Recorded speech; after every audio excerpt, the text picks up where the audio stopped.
I think it's really important to understand how closely memorials are tied to national identity, especially the ones on the National Mall. So, for example, if we think about the Vietnam Veterans Memorial, it's got this really prominent location. It's between the Washington Monument and the Lincoln Memorial, two of the most revered structures and presidents in American history. And so the very site of the Vietnam Veterans Memorial there on the mall kind of normalizes what was a terrifically divisive experience in our country's history. And then once it was erected in 1982, even before the whole thing was done, people started acting as if they were at a cemetery. And I think we've all seen pictures of how they brought all kinds of objects to the base of the Vietnam Veterans Memorial, the kinds of things that you would usually leave at a cemetery for a personal gravestone, flowers, notes.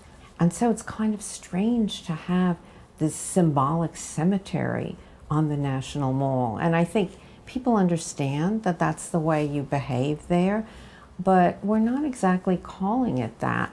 And I think that that's really important to understand this memorial, which has been defined as the nation's first therapeutic memorial, also functions as a kind of combination cemetery slash memorial. And then some of the other memorials that we've built since then for different kinds of victims, like Oklahoma City, Columbine, 9/11, there, that conflation, that combination of cemeteries, which are essentially private, where people go to mourn individuals that they've lost, with memorials that have a larger societal significance, kind of merges together. And so in these later memorials, we kind of lose the sense of how did these people get there? They become all about mourning and not about understanding.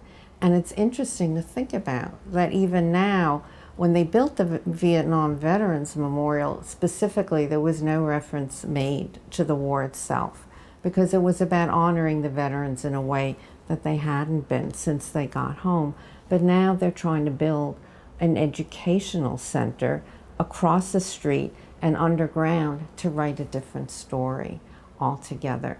So I have a concern that by combining cemeteries and memorials or conflating them in these other memorials, we're making heroes out of victims. Most of the people who died during these tragedies really just went to work or went to school. And so to think of them as heroes in the same way as we might a military hero is really a distortion of what happened.